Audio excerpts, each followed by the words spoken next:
Now on Midday, Quinn Snyder's time as head coach of the Utah Jazz has come to an end. Hear what prompted him to part ways with the team, coming up. Plus, a stabbing injures 5 people at a downtown nightclub. What we know about the victims' conditions and why police need your help finding the suspects. Summer is definitely coming in. How hot is it going to get? I'll tell you about it on Midday, which starts right now. Live, we're there for you. abc4 News Midday starts now. Thanks for joining us for Midday. I'm Jordan Burrows in for Brian Carlson. And I'm Jillian Smuckler. We begin with that major announcement from the Utah Jazz about head coach Quinn Snyder stepping down. Now, yesterday, Snyder resigned, ending an 8-year run where the team won nearly 60% of its games, but never got past the second round of the playoffs. Snyder released a statement through the team saying, quote, "It's time." But today, we're hearing from Snyder for the first time since the announcement to find out exactly what prompted him to make this decision. ABC4's Dana Green joins us live at Zions Bank basketball campus in Salt Lake City. And Dana, I know Snyder just wrapped up a press conference there moments ago. What did he have to say?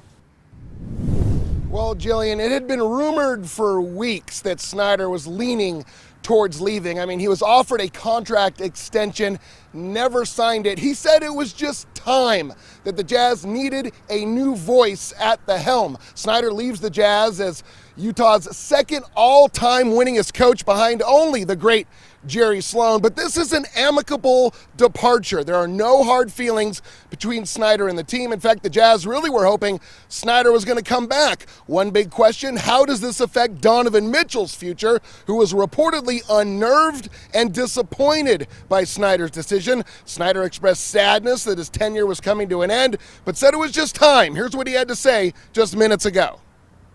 This is a special place, and one that's not going to change for us. It's one of the things that makes it really difficult. Anytime you talk about, a city, fans, it's friendships too. And, there's a lot of people in this room that I'll really miss, and including the fans. I think it's pretty clear, we desperately wanted him to stay. So I trust that Quinn knows more what's best for him and his family. Snyder said he really hasn't thought about what he's going to do next, but the search for a new coach is underway. No timetable to find that coach, but here's some names to keep an eye on.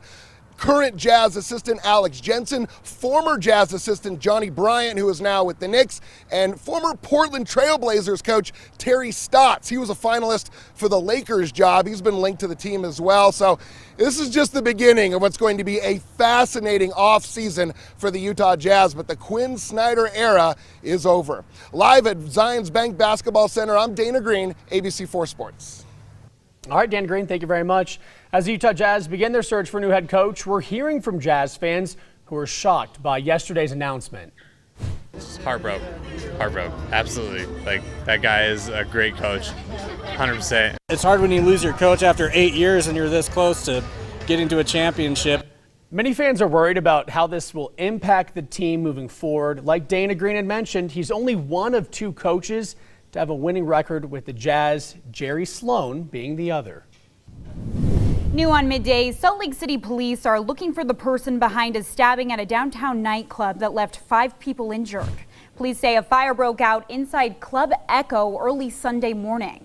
Now, details are limited, but we know several people were stabbed during that fight there. Now, a 27-year-old woman was transported to a local hospital with non-life-threatening injuries. Paramedics also transported a 22-year-old man in critical condition after he was stabbed in the chest. Police say 2 stabbing victims were treated there on scene and 1 left before officers even arrived. At this point, no arrests have been made, so if you have any information, call police. Now to an update on Saturday's deadly shooting in West Valley City. Police have identified the victim as 23-year-old Elijah Brown.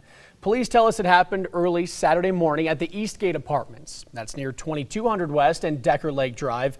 Another man was injured in the shooting, but he is expected to survive. We spoke to one neighbor who says she was startled by what she heard. I was watching TV and I heard a pop, pop, pop. I think it was like 3 or 4 of them.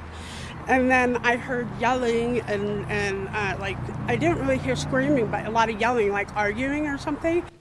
West Valley City Police say they have leads in the case, but no suspect information is available at this time. The Utah Highway Patrol is looking into a crash that killed 2 people in Washington County. It happened on SR 9 just east of the town of Virgin yesterday. UHP says a small car turned in front of a tour bus heading in the opposite direction. Troopers say the bus T-boned the car, killing the 2 people inside.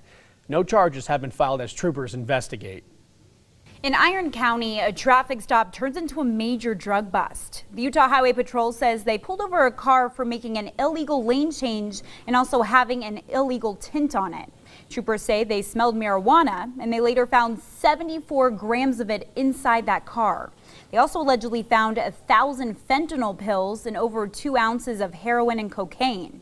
The 2 people inside that car are facing multiple charges. And an update in Salt Lake City. Police say the victim in Friday's deadly hit and run is 28-year-old Gonzalo Portillo. According to SLCPD, the crash happened just after 10 o'clock Friday night at the intersection of Redwood Road and California Avenue. Witnesses tell police a Ford pickup truck and a car collided at the intersection. The driver of the pickup allegedly got out of the truck and ran off. Detectives say they are no longer looking for the identity of the driver of that pickup truck. No arrests have been made. In northern Utah, a gun scare briefly shuts down Lagoon over the weekend. Farmington police say they got a call about 2 people who appeared to be drunk on Saturday, allegedly waving guns around. The park was temporarily closed as officers searched for anyone there who may have a gun. We're told they interviewed a couple of people who matched the suspect's description, but they didn't find a gun. The park has since reopened. In southern Utah, Hurricane Valley Fire and Rescue is working to put out a brush fire at Tokerville Falls Road. Fire officials say 20 acres burned. There were no evacuations and no injuries. The cause of the fire is still under investigation, and at last check, it was 50% contained. Crews will continue their work today to get it 100% contained. All right, let's check in with ABC4 forecaster Bob Ador. The weather is getting hot now, Bob. We were just talking about fire danger. What's the risk looking like in southern Utah today? Well, in southern Utah, the good news is that the winds are less than they have been the last little while. But let's take a look. As you can see, the blues, grays, nothing to worry about there. But once it gets green, that's when we're getting close to 30 miles an hour. So you got to watch that. But what happens when it heats up? That's when you start to see the wind really pick up. Now, look, by 5, 6 o'clock tonight, we're seeing that things are picking up. And even along eastern Utah, we're even seeing some things where we're getting close to 50 miles an hour. You'll see it cools down again at night, but then when the temperature comes up, that's what happens. So this is what we've got to watch out for. It's not too bad now, but by the time we get to the weekend, it could get really windy down south. Right now, things are pushing their way out. We're not seeing a whole lot in terms of anything that's going to help us with moisture as well. Temperatures looking really good, 70s, even some 80s. And 90 already in St. George. That's big news for St. George because look at this, temperature is going to be over 100 degrees most of this week coming up. Although today we're going to see about 97, mostly sunny and toasty. 78 should be our high in Salt Lake. Back to you. All right, thank you very much, Bob. In consumer news, Utah gas prices are once again hitting record highs. According to AAA, today's average cost of a gallon of gas is the highest it's ever been in the Beehive State. $4.82. Compare this to last month at $4.51, and a year ago today the average cost was $3.38. Experts say gas prices have been driven to record highs because of multiple issues, including strong demand, and the U.S. is pumping less oil than it was before COVID-19 pandemic. New on Midday, the office of Senator Mitt Romney is highlighting what he's gotten done during the first half of his Senate term. Now, major legislative highlights include passing the bipartisan infrastructure bill, the enactment of the Navajo-Utah Water Rights Settlement Act, and negotiating the COVID Relief Act of 2020. Senator Romney says there's still a lot of work that needs to be done, but he says over the next 3 years, he'll advance Utah priorities in Washington and work with colleagues on both sides of the aisle to tackle important issues. Also new on Midday, Representative Burgess Owens is introducing new legislation to make sure more money is allocated for school safety. It's called the Securing Our Students Act. Owens says he's working to identify real solutions. His team tells ABC4 there's billions of dollars available through the American Rescue Plan to help make schools safer. Under the new legislation, school districts and non-public schools could change their guidelines so they can get money quickly and use it for what they think will create a safer environment. In Salt Lake City, thousands of people showed up and showed out for this weekend's Pride celebrations. The Utah Pride Center says this year's festival and parade saw a record turnout, with double the amount of people they expected. Now, the highly anticipated return brought several changes to this year's events, including security. The Pride Center teamed up with the city to close festival grounds earlier this year to make sure everyone was able to celebrate safely. Been our biggest turnout. People are just having a great time, being out with each other, celebrating themselves, celebrating love, and it's amazing.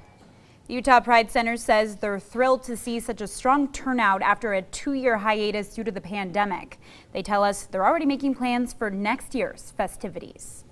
Yesterday marked 20 years since Elizabeth Smart was kidnapped from her home in Salt Lake City and sexually abused. She's now reflecting on what she's done since that terrifying day back in 2002. In an interview with abc4 News, Smart spoke about how she's become a powerful voice for those who have survived similar experiences. Hear why she says she decided to make it her mission to help victims instead of moving forward with her own life. Well, I think that the easy thing to do, the comfortable thing to do, would have been just to step away from the spotlight forever, because I'm pretty content actually just being at home. I'm pretty happy to, believe it or not be in the spotlight. Smart says her parents always told her to leave others better than you found them. She's hoping to do just that and set a good example for her 3 children. The Salt Lake City School District is celebrating a teacher who's retiring after 51 years. Louise Bittner teaches kindergarten at Dilworth Elementary. Now, she initially retired after 40 years, but she decided she wasn't done just yet, and she came back to do another 11 years. The school district says Bittner has had an impact on several generations of students. This year I have 4 children in my class whose parents I taught, which I love. And they think, oh, isn't that great? She's safe. She doesn't dislocate arms. We know her. She loves children. And that's been a really fun thing for me. 51 years, very impressive. Now, she says it's been a blessing to find something that she loves doing. And she's grateful she was able to do it for as long as she did. I find that so funny that they trust her for not dislocating their children's arms. Yeah, I mean, I think it'd be for other things, but I mean, she does have a point. You don't want your teacher to trust break who your kids kids' are arms, with. There you go. But 51 years is honestly pretty amazing for anyone, no matter what line of work. Obviously, teaching, remarkable. 51 years. Happy retirement to her. You deserve it. All right, still ahead on Midday. The latest on the multiple urgent manhunts underway after mass shootings in Philadelphia and Chattanooga. We break down the talks in Congress about changes to gun safety. Then Russia's president issuing a new warning to the U.S. Hear why he'll strike new targets in Ukraine if the U.S. and its allies deliver new long-range rocket systems. Next. As we head to the break, let's take a live look at downtown Salt Lake City on this Monday afternoon. We've got a pretty calm, cool start to the day out there. Stay with us. We have more Midday for you coming up next.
Time now for Utah's most accurate forecast.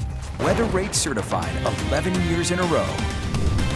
Well, Utah, we certainly have a good start to our work week, and it's going to continue on. We've got summer coming, and those temperatures are going to reflect that. Let's take a look at the headlines, though, get things started. This is a calm work week. We don't have to worry about all these weird disturbances coming in. Unfortunately, that means we don't have much moisture coming on its way either. Temps are going to be building. Temperatures are going to start getting more and more. In fact, we're going to have some big-time southern heat. I'll tell you about that. Spoiler alert, triple digits coming.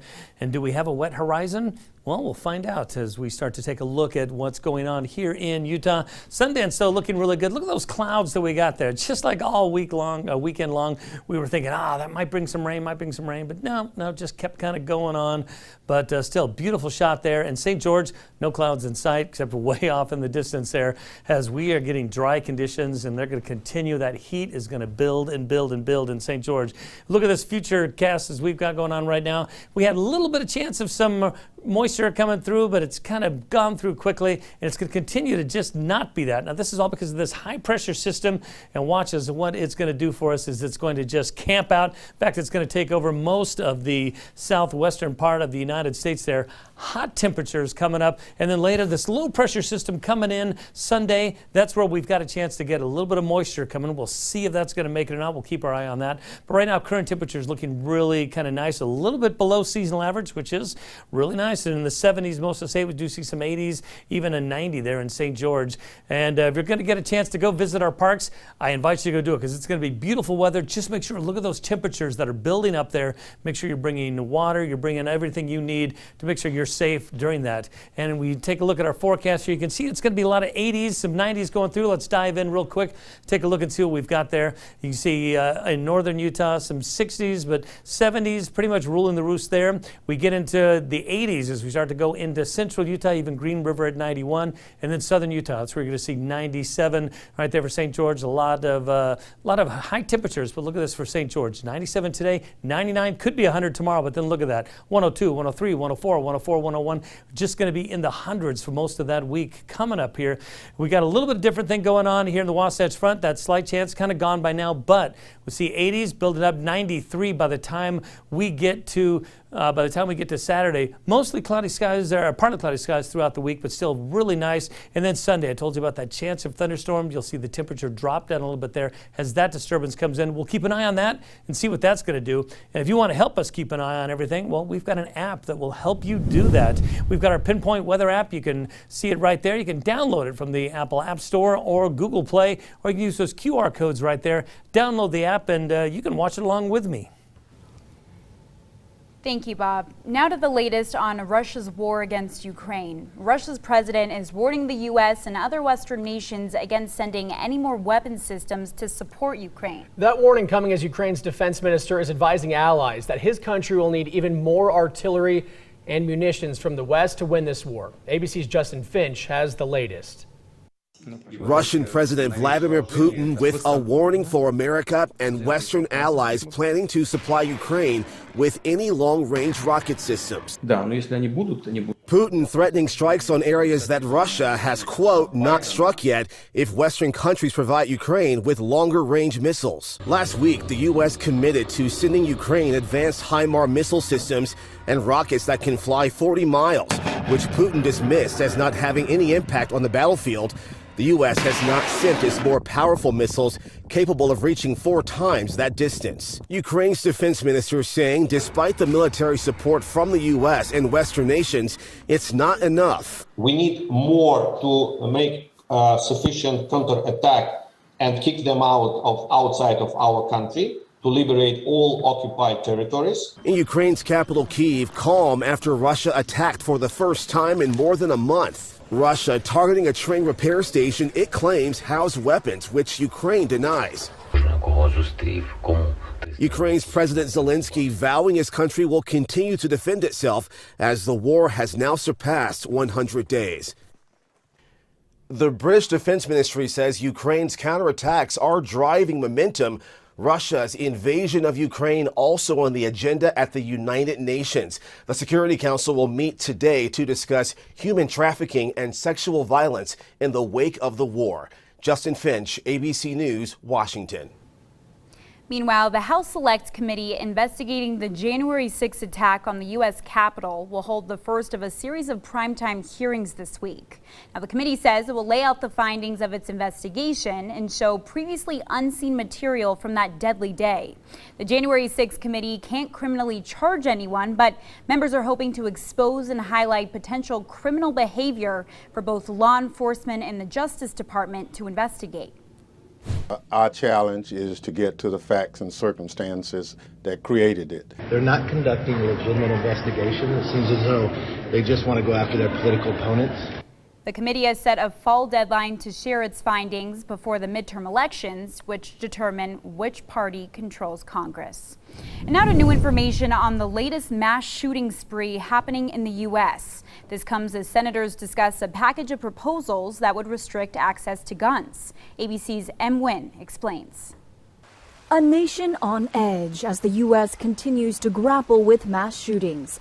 At least a dozen broke out over the weekend, according to the Gun Violence Archive. We have multiple victims. In Philadelphia, police say multiple gunmen opened fire into a crowd, leaving at least 2 bystanders dead and nearly a dozen others hurt. New surveillance video shows the panic and chaos that ensued after gunfire rang out. Police say the incident started with a fistfight between 2 men before they each pulled out a gun and started shooting. One of them died. In Phoenix Saturday, 8 people were shot and a 14-year-old girl killed after authorities say an altercation in a strip mall escalated. And overnight in Chattanooga, Multiple shots fired. Multiple vehicles fleeing the scene. 14 people were shot and 3 more were killed after authorities say several shooters opened fire in a nightclub. It's the second mass shooting there in the last week. I'm tired of standing in front of you talking about guns and bodies. Chattanooga will not tolerate this in our community. Our city will put a stop to this. The spate of shootings pushing gun reform to the forefront of lawmakers' minds as senators work to hammer out a potential bipartisan compromise, leading the legislative proposals, incentives for red flag laws, expanded background checks, and funding for mental health and school security.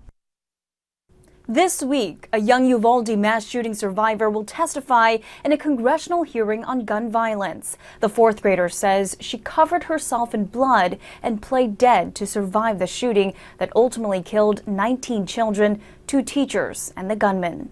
M. Nguyen, ABC News, Washington.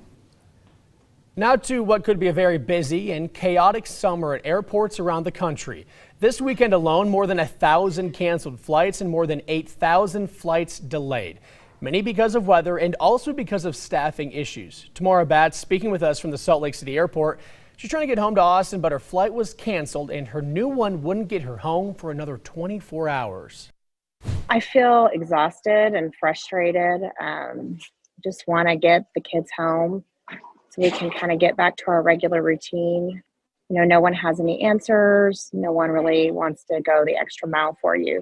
With a record number of air travelers expected this summer, airlines are cutting back on flights to have staff on hand ready to jump in. JetBlue cutting flights by 10 to 15% of 2019 levels, and Delta cutting 100 flights a day this summer. All right, as we head to break, let's take a live look outside at Logan Canyon. More Midday after the break.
Finally on Midday, we're seeing two pen pals meet for the very first time after writing to each other for decades. Take a look at this. So Tanya lives in Ohio and Jorge lives in Brazil, and they've been writing to each other since the 5th grade. Well, you see them together right there. That's because this past weekend they got to meet in person for the first time in their 33-year friendship. Cool. That's pretty awesome. Is that not incredible? That's pretty cool. That's like half your life almost. I know. You only wait that long. I know. So since the 5th grade, it's basically like they've grown up together, just writing back and forth. They realize they're actually pretty similar. They both became attorneys, started their own families, and they're born only a few days apart. So truly remarkable how that all panned out. And if that was a story for me, it'd be like, oh, I've been texting them for 30, 40 years. Yeah, exactly. No phones for them.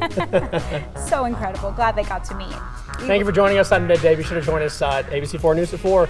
We'll see you back here tomorrow. Take care.